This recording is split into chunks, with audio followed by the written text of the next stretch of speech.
নমস্কার বন্ধুরা, আমার চ্যানেলে তোমাদের সকলকে স্বাগত। আজকে আর কবিতা না, আজও তোমাদের জন্য নিয়ে এসেছি নতুন আর একটা গল্প। গল্পটি আমার সংগৃহীত। গল্পটির নাম হচ্ছে রং নাম্বার মা। গল্পটি লেখা দোলনা বড়ুয়া তৃষা। চলুন গল্পটি শুরু করা যাক। শুক্রবার ভোর 6টা তখন মোবাইলের রিংটনটা বেজে উঠল। চোখ বন্ধ করে কানে ফোনটা লাগালাম। ওপাশে মায়া ভরা একটা স্বর বলে উঠল, হ্যালো মহিন। হ্যাঁ মা বলছিলাম। হ্যাঁ মা বলো। কিছুক্ষণ নীরবতা। বাবা, আজ তো শুক্রবার, আসছিস না বাড়িতে? না মা, যাব না। আবারও নীরবতা। পরের সপ্তাহে আসবি? আচ্ছা দেখি মা। আচ্ছা ঘুমা বাবা। ফোন রেখে দিলাম। গভীর ঘুমে তলিয়ে গেলাম। মনে হচ্ছিল স্বপ্ন দেখলাম। আবার ধরফড়িয়ে উঠে বসলাম। আমি মহিন ঠিক আছে, কিন্তু আমার মা কোথা থেকে? মা নেই 8 বছরের উপর হলো।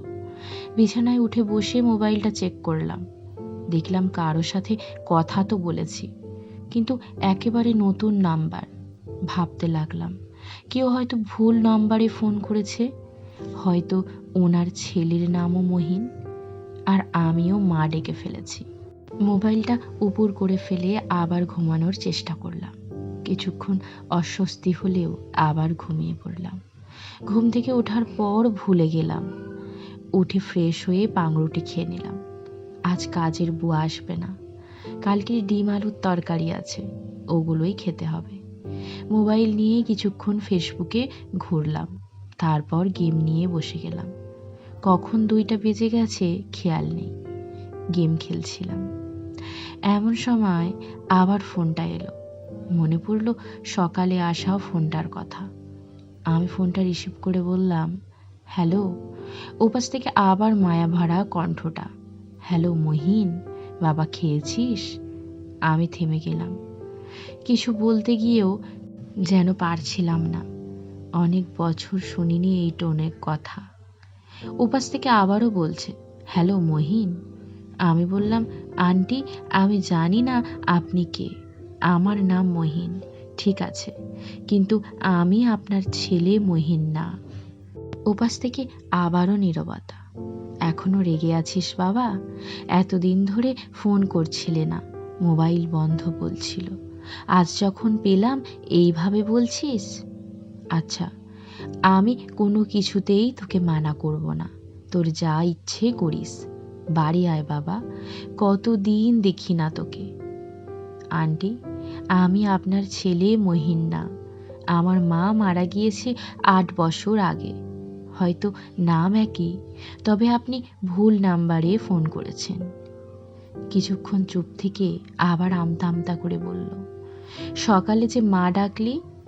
মোবাইলটা কান থেকে সরিয়ে নিজের গালেই একটা থাপ্পড় দিলাম। আবার কানে লাগিয়ে বললাম, আন্টি তখন ভোর 6টা, আমি ঘুমের মধ্যে ছিলাম, তাই বলে ফেলেছি। আমি কি তোর কণ্ঠ চিনি না মহিন? মা ডাকটা কি পরিবর্তন হয় বাবা? বললাম তো তোর যা ইচ্ছে হয় করিস। একবার বাড়ি আয়, 8 মাস হয়ে গেছে তোকে দেখিনি। আন্টি বোঝার চেষ্টা করুন, আমি আপনার মহিন না। ভুল হয়ে গেছে, সকালে ঘুমের ঘোরে মা ডেকে ফেলেছি, আমাকে ক্ষমা করুন। ওদিক থেকে চাপা কান্নার আওয়াজ পাওয়া যাচ্ছে। আমার খারাপ লাগলেও কিছু তো করার নেই। আমি তো ওনার ছেলে না। ফোন রেখে দিলাম। মনে হলো শেষ হলো ব্যাপারটা। বিকেলে শিমুর সাথে ডেটে বের হলাম।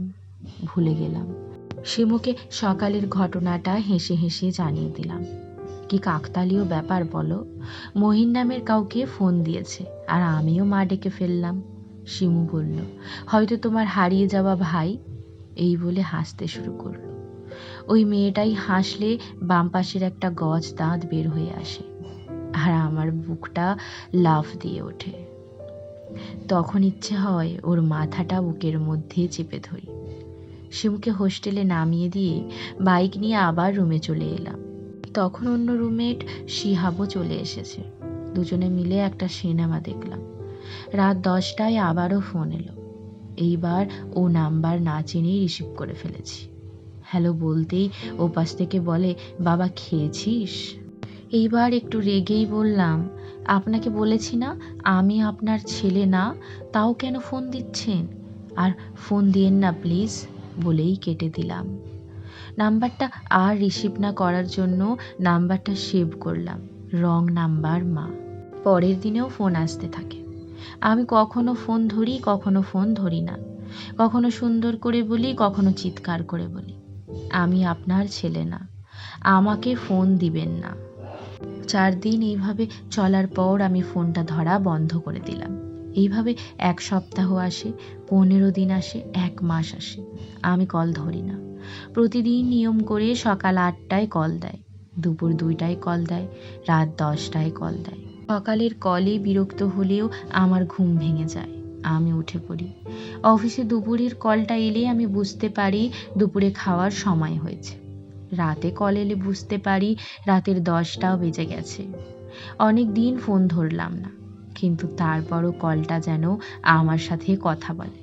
হঠাৎ একদিন ফোন আসে না। সকালে উঠতে আমি অনেকটা লেট হয়ে যাই, অফিসে লেট। দুপুর 2টা কোন দিকে বেজে গেল খেয়াল নেই। আমার খেয়াল হয়নি কল আসেনি। তখন এক কলিগ বলে উঠল, মহিন 3টা বাজে, লাঞ্চ করবে না? আমি তখন রিয়েলাইজ করলাম কল আসেনি। আমি মোবাইল হাতে নিয়ে স্ক্রিনের দিকে তাকিয়ে রইলাম। কাজের ব্যস্ততায় নিজেকে ডুবিয়ে রাখলেও বারবার মোবাইল হাতে নিচ্ছিলাম। ঠিক করলাম রাতে ফোন করলে তখন একবার কথা বলবো, কিন্তু সারাদিন ফোন এলো না। প্রতিদিনের বিরক্তির কল বন্ধ হওয়াতে আমার খুশি হওয়ার কথা ছিল, কিন্তু হলাম না। কি হলো, কল কেন আসছে না? উনি ভালো আছেন তো? ঘুমের ঘোরে মা ডেকে ফেলাতে একজন কি আপন করেই না বাবা মহিন ডাকে। সবাই মা নিয়ে ভীষণ ইমোশন হয়, মাকে নিয়ে কথা বললেই ক্ষেপে যায়। মা দিবস এলে ফেসবুকে টাইমলাইন ভাসিয়ে ফেলে। আমার বিরক্ত লাগে না, কিন্তু তেমন কোনো আগ্রহও জাগে না এইসবে। বাসার পাশে একটা কিন্ডারগার্টেনে আমি পড়তাম। আমাকে স্কুল থেকে নিতে দাদু আসতো। দ্বিতীয় সাময়িক পরীক্ষার প্রথম দিন ছিল, আমি তখন ক্লাস 4-এ। মা আমাকে নিতে এলো। আমার খুশি হওয়ার কথা ছিল, কিন্তু মায়ের রাগী চেহারা, লাল হয়ে যাওয়া চোখ আর একপাশে লাল হয়ে যাওয়া ফোলা গাল দেখে আমি ভয়ে চুপসে গেলাম। স্কুলের বাইরে রিক্সা দাঁড়িয়েছিল। মা আমাকে টেনে রিক্সায় বসালো। 2টা বড় ব্যাগ ছিল রিক্সায়। আমাদের বাসার সামনে দিয়ে রিক্সাটা বেরিয়ে গেল। আমি ঘরের গেটের দিকে তাকিয়েছিলাম যতক্ষণ দেখা যায়। মা কোনো শব্দ করেনি। 15 মিনিট দূরত্বে মায়ের বাপের বাড়ি ছিল। মা রিক্সা থেকে নেমে হেঁটে বাসায় ঢুকে গেল। একটু পর ছোট মামা এসে রিক্সা ভাড়া দিয়ে আমাকে আর ব্যাগগুলো নিয়ে গেল। আমি নানির চ্যাপ্টা হয়ে যাওয়া খয়েরি রঙের সোফায় বসে রইলাম। মা ভিতরের রুমে বসে আছে। প্রতিদিন স্কুল থেকে ফিরে মা আমাকে খাবার খাওয়ানোর জন্য ছোটাছুটি করত। স্কুল থেকে ফিরে 2 ঘন্টা হয়ে গেল। আমি সে স্কুল ড্রেসেই বসে আছি। খিদেও লেগেছে। আস্তে আস্তে উঠে মায়ের রুমের দিকে গেলাম। ওখানে নানি আর বড় মামি বসে আছে। মা ফুপিয়ে কাঁদছে। আমি দূর থেকে তাকিয়ে আছি। হঠাৎ মামির আমার দিকে চোখ যেতেই বলল, আচ্ছা সামলাও নিজেকে, আমি মহিনকে কিছু খাওয়াই। মামি আমাকে নিয়ে রান্নাঘরে যায়। স্কুলের ড্রেস খুলে ঘরের গেঞ্জি পরিয়ে দেয় একটা ব্যাগ খুলে। তারপর শিমের বিচির তরকারি দিয়ে গরম গরম ভাত খাইয়ে দেয়। আমার কাছে সেদিন তা অমৃত লেগেছিল। বড় মামি আমাকে প্রথম আর শেষবারের মতো সেদিন খাইয়েছিল। শেষবার আমি যখন মামির কাছে ভাত খেতে চেয়েছিলাম, আমার বাম হাতের উপরে খুন্তির পোড়া দাগটা এখনো আমাকে কষ্ট দেয়। শিমু প্রায় আমাকে জিজ্ঞেস করে, এটা কিসের দাগ? আমি বলি মনে নেই। শিমু হেসে বলে, অনেক দুষ্টুমি করতে, তাই মনে নেই। কোথায় পড়েছিলে? আমি হাসার চেষ্টা করি, কিন্তু তাতে কি আর 28 বছরের পুরানো জ্বলুনি কমে? বাকি ব্যাপারগুলো ঠিকঠাক মনে নেই। মাঝে একবার বাবা আমায় নিতে এসেছিল। আমাকে নিয়ে যেতে। মা আমাকে যেতে দেয়নি। এরপর আমি আর বাবাকে দেখিনি। 6 মাস পর মায়েরও বিয়ে হয়ে গেল। শুনেছি বাবাও বিয়ে করেছে। আমি শুধু তাকিয়েছিলাম, আর কিছু করার নেই। কেউ না বললেও সব বুঝতে শিখেছি, চাইতে শিখেছি, নিজের কাজ নিজে করতে শিখেছি, কেড়ে নিয়ে খেতে শিখেছি, নিজের অধিকার নিজে বুঝতে শিখেছি। বড় হয়ে মায়ের সাথে দেখা করতে গিয়েছিলাম। ওনার ছেলে মেয়েদের সামনে উনি আমাকে জড়িয়ে ধরতে পারেননি। আমি মা বলে ডেকে উঠলে উনি আমাকে তাড়াতাড়ি রুমে ঢুকিয়ে বলেছিলেন এখানে না ডাকতে। আমি আর ডাকিনি, যাইও নি। তবে যখন ওনার ক্যান্সার হয়েছিল, আমাকে একবার দেখতে চেয়েছিল। আমি হাসপাতালে গিয়েছিলাম। আমার হাত ধরে বলেছিল, তোর সাথে অনেক অন্যায় করেছি, পারলে আমাদের ক্ষমা করে দিস। আমি বলেছিলাম, আমি আপনাকে কোনো দিন ক্ষমা করব না। আপনাকে এর শাস্তি ভোগ করতে হবে, কারণ আমি যতদিন বেঁচে থাকবো ততদিন আপনাকে ক্ষমা করব না। এইটা হয়তো আপনার শাস্তি, আমার শাস্তি। বলেই আমি বের হয়ে গিয়েছিলাম। উনি হয়তো অবিশ্বাস্য চোখে তাকিয়েছিলেন। ছোট মামা আমায় ফোন দিয়েছিলেন, আমি যাইনি। আমার মন আমায় ডাকেনি। এমন না যে কোনো ঘৃণা ছিল, কিন্তু আমার কোনো আগ্রহই ছিল না। তাই মা নিয়ে আমার মধ্যে ইমোশন একেবারেই কাজ করে না। এমন না যে অন্যদের মায়ের ভালোবাসাটা আমি বুঝি না, আমি বুঝি। তারপরও ওনার জন্য খারাপ লাগছে। হয়তো উনি ওনার ছেলের আশায় বারবার আমায় ফোন করছে। 2 দিন কল না আসার পর একদিন আমি ফোন দিলাম। একবার দেওয়ার পর কল ধরেনি। কল না ধরাতেই আমি যেন হাঁপ ছেড়ে বাঁচলাম। 10-15 মিনিট পর উনি কল ব্যাক করলেন। হ্যালো। আমি চুপ করে আছি। উনি আবার বললেন, হ্যালো মহিন, হ্যালো, কেমন আছো বাবা? ভালো আন্টি, আপনি কেমন আছেন? ভালো নেই বাবা, পরশু গরুর গোদল ঘরে পড়ে হাঁটুতে খুব ব্যথা পেয়েছি। ইস, ওষুধ খেয়েছেন? না, আমাদের পাড়ার ওষুধের দোকানদার মকসুদ ওর বোনের ছেলের বিয়েতে গেছে, দোকান বন্ধ। আচ্ছা, আর কেউ নেই ওষুধ আনার? আছে, তবে বাজার থেকে আনতে হবে। দেখি কাউকে বলা লাগবে। আমি চুপ করে আছি। অনেকক্ষণ পর বললাম, আন্টি, আমি কিন্তু আপনার ছেলে না। আপনি আপনার ছেলেকে ফোন করার ট্রাই করেননি কাউকে দিয়ে? জানি, আমি বুঝতে পেরেছি। আমার ছেলে হলে এতবার ফোন দিলে কি না ধরে পারতো? প্রথমবারের মতো আমার নিজেকে অপরাধী মনে হলো। তারপর আস্তে আস্তে অনেক কথা হলো। ওনাকে ওনার ছেলে কোথায় থাকে, কি করে, সব জিজ্ঞেস করলাম। কিন্তু উনি তেমন কিছু জানে না, শুধু জানে ওনার ছেলে ঢাকায় থাকে। ছেলে বিদেশে যেতে চেয়েছিল, তাই জমি বিক্রি করতে এসেছিল। একমাত্র ছেলে, উনি চায়নি ছেলে বিদেশে যাক, তাই জমি বিক্রি করেনি। এরপর ছেলে আর কোনো যোগাযোগ রাখেনি। আমি ওনাকে বললাম, আপনার ছেলে বিদেশে চলে গিয়েছে কিনা খবর নিয়েছেন? উনি জানালেন, সেই খবরই তো নিচ্ছেন গত 8 মাস ধরে। ওর কাছে নাম্বার চেয়ে চলেছেন। মোবাইলে যত নাম্বার আছে, ঘরে ডায়েরি বলো, খাতা বলো, যে কোনো কার্ড বলো, যেখানে যা নাম্বার পেয়েছেন সব ডায়াল করেছেন। কেউ খবর জানে না। শেষে একদিন মহিন লেখা একটা নাম্বার পায়, তাই উনি ফোন দেয়, আর আমি ধরি। ধরেই মা ডাকি। এতে ওনার বিশ্বাস আমার সাথে ওনার ছেলের কোনো কানেকশন আছে। আমি ধরেই নিয়েছি ছেলে হয়তো বিদেশে চলে গিয়েছে, এখন মায়ের দায়িত্ব নিচ্ছে না। ওনার সাথে আমার আস্তে আস্তে কথা বাড়ে। আবার উনি নিয়ম করে সকালে ফোন দেন, আমি উঠে পড়ি এতে। দুপুরে ফোন দেন, আমি রিসিভ করতেই বলে, ওঠেন, খেয়েছো? আমি খাইনি বললে বলেন, ঠিক টাইমে না খেলে পেটের সমস্যা হবে। অফিস থেকে ফিরেই ওনার সাথে কথা বলি প্রায় দিন। ওনার ঘর, ওনার গরুর ঘর, কয়টা গরু, আশেপাশের দোকান, দোকানদারদের নাম, সব যেন আমার মুখস্থ হয়ে যাচ্ছে। মাঝের মধ্যে বুয়া না এলে ডিম সিদ্ধ দিয়ে ভাত খাই। উনি জিজ্ঞেস করেন, কি খেয়েছি? বুয়া আসে নাই বললে বলে, নিজের কাজ নিজে করতে শেখো, নিজে শিখে নাও রান্না। অন্যের জন্য নিজের কিছু ফেলে রাখা উচিত না। কেউ যখন বুঝতে পারে তাকে ছাড়া তুমি অচল, সে সেটার সুযোগ নেবে। যদি নিজেও রান্না করতে পারো তাহলে সে বুঝবে না, সে এলেও তোমার ক্ষতি নেই। তখন সে চাকরি হারাতেও পারে, এই ভয়ে প্রতিদিন আসবে। সে বুঝবে তোমার ওকে নয়, ওর তোমাদের প্রয়োজন। উনি আমাকে রান্না করা শেখান।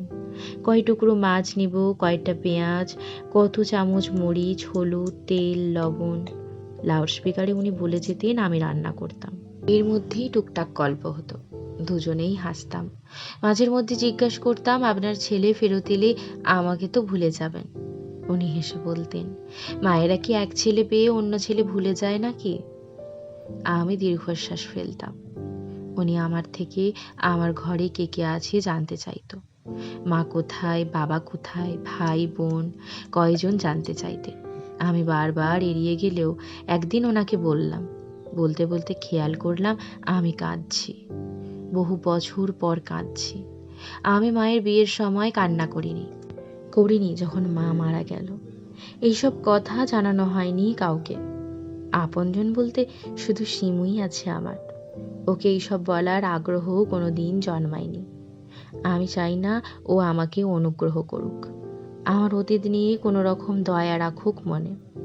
শিমুকে নিয়ে সংসার করার ইচ্ছে আমার। আমি চাই না শিমু আমাকে নিয়ে কখনো কথা শোনাবে।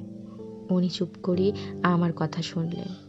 কখন যে আমি ঘুমিয়ে পড়েছিলাম আমি জানি না। সকালে উঠে অদ্ভুত এক অনুভূতি হলো, এক সুখের অনুভূতি, যেন পুরানো এক যোগকে কেউ লবণ দিয়ে ছাড়িয়ে নিল। এমন তিক্ত দুঃখ কেমন করে যেন সরে গেল। এইভাবে কথা বলতে বলতে প্রায় 6 মাস কথা বললাম। সব কথা যেন ওনাকে শেয়ার করা লাগে আমার। ওনাকে সব কথা যেন বলা যায়, কোথাও বাধা নেই। মনে হতো উনি তো আমাকে চিনবে না, জানবে না, জানলেও তো ক্ষতি নেই। এর মধ্যে উনি আমাকে ওনার বাড়িতে যেতে বলেছেন বহুবার। মাঝে মাঝে ওনার ছেলের খোঁজ নিতে বলেন। প্রথমবারের মতো আমি মানুষের ব্যবহারের একটা স্বার্থপর দিক সম্পর্কে জানলাম। আমি ওনার ছেলের খোঁজ নিতে চাইতাম না। ওনার দেওয়া ছেলের ঠিকানায় কখনো গেলাম না। মনে হচ্ছিল যদি ওনার ছেলে ফেরত আসে আমাকে তো আর এইভাবে আদর করবেন না উনি। উনি মাঝের মধ্যেই বলে উঠতেন, প্রথম দিন মা ডেকেছিলে খুব ভালো লেগেছিল, আর একবার ডেকো। আমার যে খুব শুনতে ইচ্ছে করে, কান আর মন যেন শান্তি পেত। আমি চুপ করে যাই, আমি পারি না ডাকতে, আসে না। উনি আমার চুপ থাকা বোঝেন, উনিও চুপ হয়ে যান। মাঝের মধ্যে ওনার ছেলের গল্প শোনান, পড়াশোনায় কত ভালো ছিল, কোন কোন পুরস্কার পেয়েছিল, স্বামী মারা যাওয়ায় কিভাবে এক ছেলেকে মানুষ করলেন, হাঁস মুরগি পাললেন। ওনার ঘরের ডাইরেকশন সব মুখস্থ হয়ে গেছে। বাম পাশে একটা নারকেল গাছ, সে গাছের পাশ ঘেঁষে ওনার গরুর ঘর। ঘরের সামনে একটা সবজির বাগান আছে, পেছনে অনেকগুলো সুপারি গাছ আছে, একটা পেয়ারা গাছ আছে। উনি ঘুমালে পাড়ার ছেলেরা এসে সেই পেয়ারা গাছের সব পেয়ারা নিয়ে যায়। ডান পাশে একটা পুকুর আছে। রাস্তার মোড়ে 2টা মুদির দোকান, একটা ওষুধের দোকান, একটা চায়ের দোকান। সব যেন মুখস্থ হয়ে গেছে। একটা ছোট মেয়ে আসে বিকালে ওনাকে দেখতে, মোয়া খেতে। আমি ঠিক করলাম একদিন আমিও যাব। এর মধ্যে হঠাৎ আমি অসুস্থ হয়ে পড়লাম। অফিস থেকে ফেরার পথে ভীষণ বৃষ্টিতে ভিজেছি, মারাত্মক জ্বরে পড়লাম। 2 দিন বাসা থেকে শিমু আমাকে হাসপাতালে ভর্তি করিয়ে দিল। কি এক ভয়াবহ জ্বর! 5 দিন তো ঘরেই ছিলাম। আমি অদ্ভুত অদ্ভুত সব স্বপ্ন দেখতে লাগলাম। ওনার বর্ণনা অনুযায়ী ঘরটা আমি দেখতে লাগলাম। সেই ঘরে আমি হাঁটছি, ডাকছি, মা মা ভাত দাও, তোমার সেই আলু কুচি দিয়ে ডিম ভুনা। আমি দেখি আমার মায়ের চেহারাটা, কিন্তু ডাকটা শুনি ওনার মতো, খুব আদরে, বাবা মহিন। আমি জ্বরের ঘোরে ওনাকে অনুভব করতে পারি।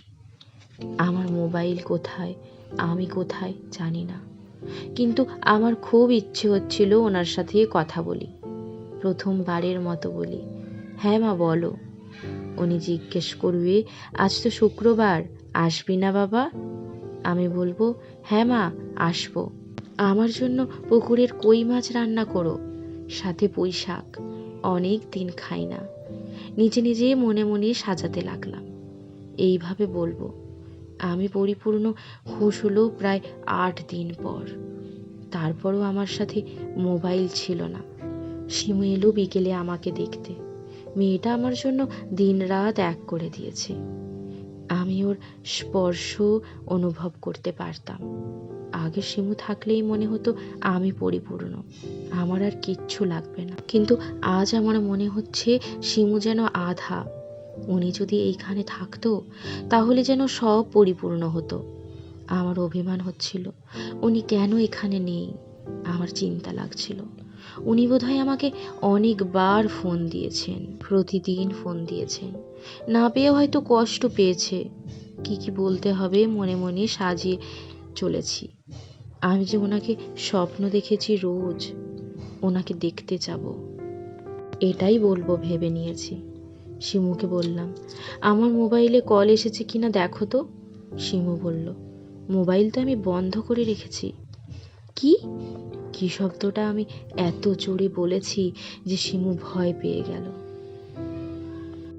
আশেপাশের বেডের মানুষজন ঘুরে তাকালো, যেন শিমু কোনো অপরাধ করেছে। এমনভাবে তাকালাম। শিমু আস্তে করে বলল, তোমার মোবাইলে তো ব্যাটারি ডেথ হয়েছিল, আমি চার্জে দিয়ে আবার অফ করে দিয়েছি।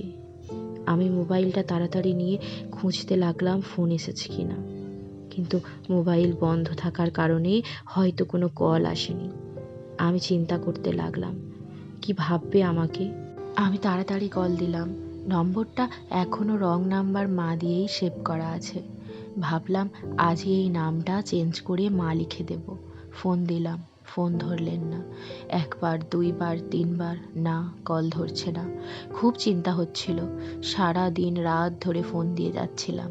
প্রথমে মনে হলো অভিমান করেছে কি, পরে মনে হলো এতক্ষণ কি উনি থাকতে পারবে অভিমান করে।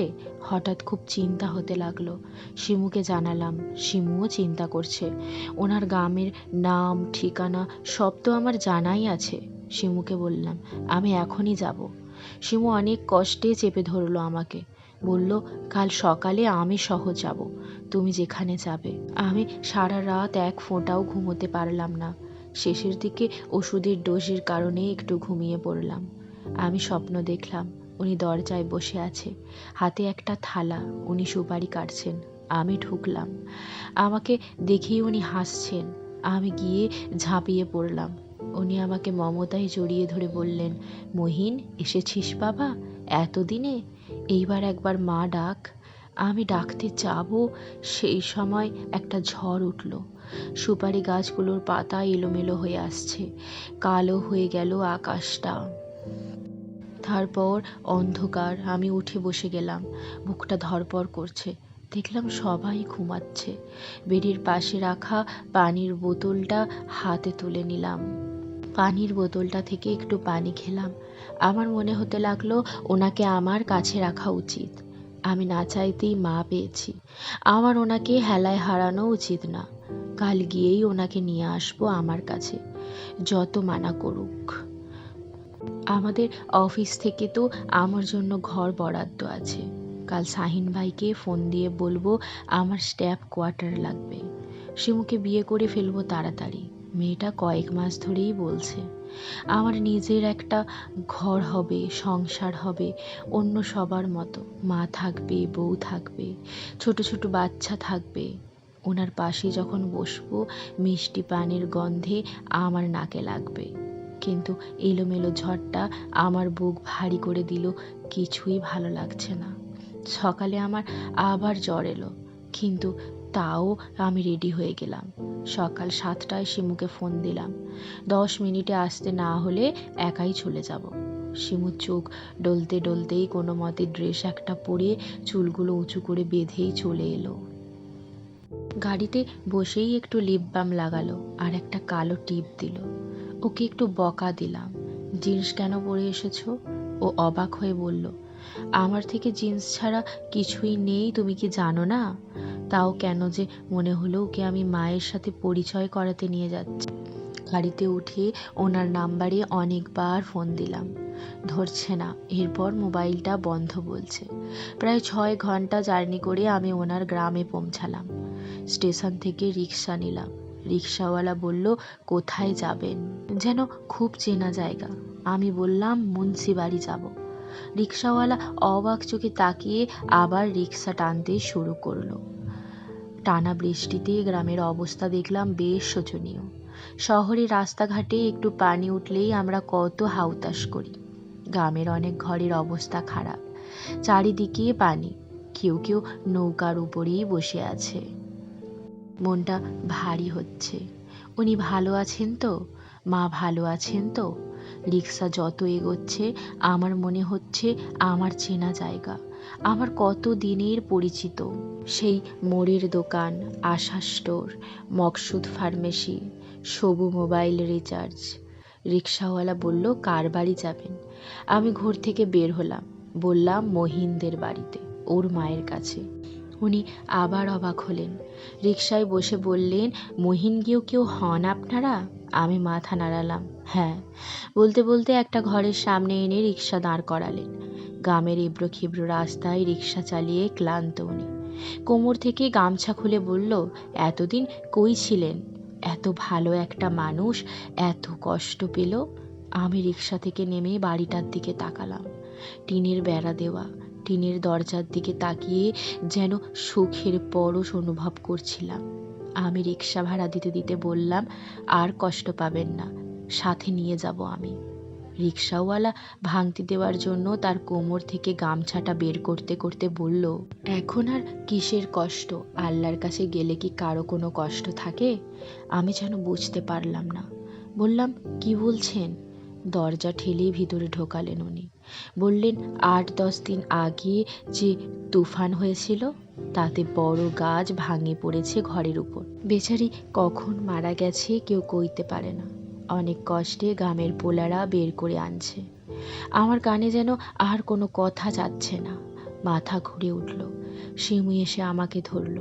আমি ঘরটার দিকে অপলক তাকিয়ে রইলাম। গাছটা কেটে ফেলা হয়েছে, তবে ছাদের উপর গাছ পড়াটা এখনো কেউ ঠিক করেনি। ওখানেই পড়ে আছে ঘরটা, ভেঙে চুরে কিচ্ছু নেই। কতটা আঘাত পেয়েছেন, যন্ত্রণা পেয়েছেন, ভাবতেই আমার বুকটা এইভাবে মুচড়ে যাচ্ছে। আমি দাঁড়ানোর শক্তি পাচ্ছি না। কত আশা করে এসেছিলাম একবার মা ডাকবো, আমি নিঃশ্বাস নিতে পারছি না। রিক্সাওয়ালা বলল, আমরা তো ভেবেছিলাম মহিনের মা অনেক আগেই মারা যাবে, তাও অনেক দিন আছিল। শিমু জিজ্ঞেস করলো, কেন? রিক্সাওয়ালা বলল, মহিন তো আছিল একমাত্র ছেলে। হের বাপ ছিল স্কুল মাস্টার। মহিনরে ভালো পড়াশোনা করাইছে। মহিনের বাপ মারা যাবার পর মহিনের মাই পালছে। তোর পোলার বন্ধু বান্ধবের তালে পড়ে শখ হয়েছিল বিদেশে যাবে, জায়গা জমি বেচবো, ওর মায় দিল না। মহিন সস্তায় সমুদ্র দিয়ে পার হয়ে মালয়েশিয়া যাচ্ছিল। এরপর ওর কি হইল কেউ জানে না। কেউ কেউ কয় মহিন যাওয়ার পথে ঝড়ের মধ্যে সমুদ্রে পড়ে মারা গেছে। আবার কেউ কেউ কয় জেলে আছে। তবে আমরা ধরেই নিছি মহিন মারা গেছে, নইলে আজ 1.5 বছর হয়ে গেছে। পোলাটা বাঁচে থাকলে কি মায়ের খবর নিত না? মহিনের মা সবাইরে জিগাইত, কেউ সাহস করে কয় নাই। দিন রাত নাকি মোবাইলে ফোন দিত। তারপর শুনছিলাম মাথা খারাপের মতো হয়ে গেছিল। সবাইরে বলতো আমার মহিন বাঁচি আছে। দিনে রাইতে কথা কইতো মোবাইলে। কেউ কেউ বলতো মোবাইলের ওপাশে কেউ সত্যিই কথা বলে। আমাদেরও মনে হইতো যেই কথা কইতো অনেক সোয়াবের কাম করছে। বেচারি আরও 6-7 মাস বাঁচিয়াছিল। তার জন্য আচার বানাতো, ডালের বড়া বানাতো, কত কিছু ভাজি রাখতো। বলতো মহিন আসবে আমারে দেখতে। আমি যেন কোনো কিছুই শুনছিলাম না। সব যেন কেমন এলোমেলো লাগছে। আমার জন্য এত অপেক্ষা করছিলেন উনি, আমার আশায় এত দিন ধরে বেঁচেছিলেন উনি। মুহূর্তেই আমার মনে হলো আমি সব হারিয়ে ফেলেছি। এই দুনিয়ায় আমার সাথে বারবার এমন করে, আমার সব কিছুই কেড়ে নেয়। আমাকে আবার নিঃস্ব বানিয়ে গেলেন উনি। অনেক কষ্টে একটা শব্দ বের করলাম, ওনার কবরটা কোথায়? রিকশাওয়ালা বলল, যাবেন, চলেন নিয়ে যাই। আমি আর শিমু ওনার পেছন পেছন গেলাম। শিমু দাঁড়িয়ে রইল পাশে, আমি ভেতরে গেলাম। কিছুদিন আগে দেওয়া নতুন কবরটা আমাকে দেখিয়ে বলল, এইটা। বৃষ্টিতে সব দিক দিয়ে কাদা মাখা। আমি ধূপ করে বসে পড়লাম। গায়ে আবার তীব্র জ্বর এসেছে। পরম মমতায় হাত বুলিয়ে বলে উঠলাম, আমি মহিন, আমি এসেছি আপনার কাছে মা। দেখবেন না, আজ তো শুক্রবার মা, আমি এসেছি তো, এই যে আমি মা। আমি ডাকছি, মা মা মা। আমি জানি না আমি ওখান থেকে কিভাবে এসেছি। গাড়িতে উঠেছি, এসে আবার হাসপাতালে ছিলাম 8 দিন। শিমু আর আমি ছোট করে বিয়ে করলাম, আমাদের একটা ঘর হলো। কিন্তু আমার সেই ঘর কখনো আর পরিপূর্ণ লাগে না। এখন আমিও নিয়ম করে রোজ সেই নাম্বারে ফোন দিই। এখন নাম্বারটা বন্ধ বলে, কিন্তু তাও দিই, যদি কখনো ধরে, কিংবা আমি যদি আবার কোনো রং নাম্বারে মা পেয়ে যাই। আজকের গল্পটি কেমন লাগলো অবশ্যই জানাবেন। আমার গল্পটি সংগৃহীত